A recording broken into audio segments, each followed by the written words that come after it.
दोस्तों, आप या आपका कोई चाहने वाला यदि एंजाइटी या डिप्रेशन का सामना कर रहा है और अपने नज़दीकी साइकियाट्रिस्ट से इलाज ले रहा है, तो आपने देखा होगा कि शुरुआत में मैक्सिमम जो साइकियाट्रिस्ट हैं वो एस्टालोप्राम दवा देते हैं, जो कि हमारे मार्केट में नेक्सिटो, एसिटा, फेलिज, सिप्रालेक्स आदि ब्रांड नेम से अवेलेबल है। आज हम इसी के बारे में बात करेंगे कि आखिर ये दवा कब दी जाती है, इस दवा की डोज क्या है और इसके साइड इफ़ेक्ट क्या हैं?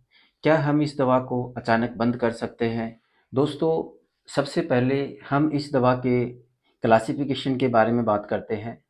तो यह एक एंटी डिप्रेसेंट ग्रुप की दवा है, जिसको कि एसएसआरआई ग्रुप के अंतर्गत रखा जाता है, जिसका मतलब है सेलेक्टिव सेरोटोनिन रीअपटेक इनहिबिटर।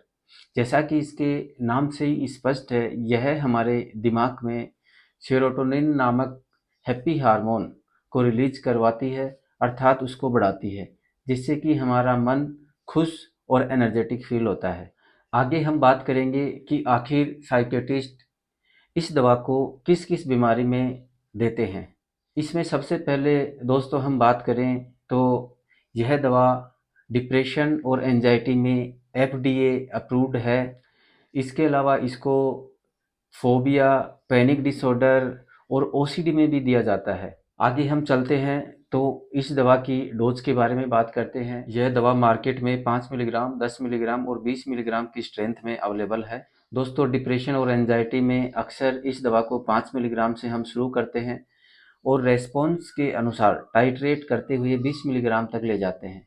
जब अक्सर आपका सवाल रहता है कि सर मैंने 2 दिन दवा ली और कुछ आराम ही नहीं आया, तो मैं आपको बताता चलूँ कि यह दवा 1 या 2 दिन में काम नहीं करती है।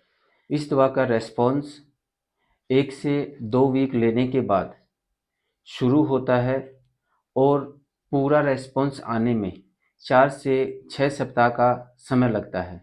दोस्तों, इस दवा के हम साइड इफ़ेक्ट की बात करें तो कुछ मरीजों में देखा जाता है दवा के शुरुआती दिनों में नोजिया हो सकता है, सर दर्द हो सकता है, कभी-कभी उनको शुरू में एंजाइटी भी फील हो सकती है, लेकिन समय के साथ ये साइड इफ़ेक्ट कम हो जाते हैं।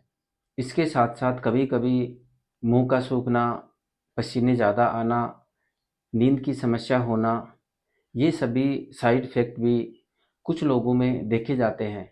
इसके साथ-साथ कुछ लोगों में सेक्सुअल साइड इफ़ेक्ट की बात करें तो इजैकुलेशन का डिले होना और लिबिडो का कम होना मुख्यतः देखा जाता है।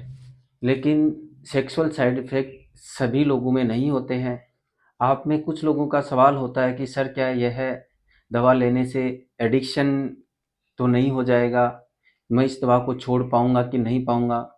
तो मैं आपको बताऊँ, यह दवा कोई एडिक्टिव मेडिसिन नहीं है, लेकिन इस दवा को अचानक बंद नहीं किया जाता है, क्योंकि ये दवा अचानक बंद करने से आप में विथड्रॉल इफ़ेक्ट आ सकते हैं। दोस्तों, वैसे तो इस दवा के ये सभी साइड इफ़ेक्ट या तो नहीं होते या फिर होते हैं तो बहुत कम होते हैं। फिर भी कुछ लोगों में देखा जाता है कि यदि ये साइड इफ़ेक्ट ज़्यादा हैं, तो उसमें दूसरी दवाएँ हम एस्टालोप्राम के साथ-साथ देते हैं। जैसे कि किसी का गैस्ट्रिक अपसेट ज़्यादा हो रहा है, तो उसमें हम प्रोटॉन पंप इन्हिबिटर देते हैं। सेक्सुअल साइड इफ़ेक्ट यदि किसी के ज़्यादा हैं, तो उसमें हम टाडालाफिल नाम की एक दवा है, उसको हम प्रेस्क्राइब करते हैं। और इसके साथ-साथ यदि किसी को नींद की समस्या होती है, तो कुछ दिन के लिए हम उसको बेंजोडाइज़ेपिन ग्रुप की मेडिसिन देते हैं।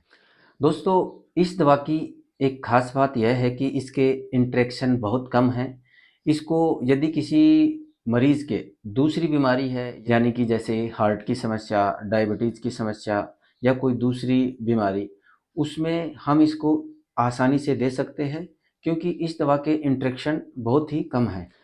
तो दोस्तों, यदि आप या आपका चाहने वाला भी depression, anxiety, OCD, panic attack या फोबिक डिसऑर्डर या और किसी मानसिक समस्या का सामना कर रहा है, तो आप यदि अपने नज़दीकी साइकियाट्रिस्ट के पास जाएँ, तो आप इस दवा के बारे में जानकारी प्राप्त कर सकते हैं और सलाह ले सकते हैं।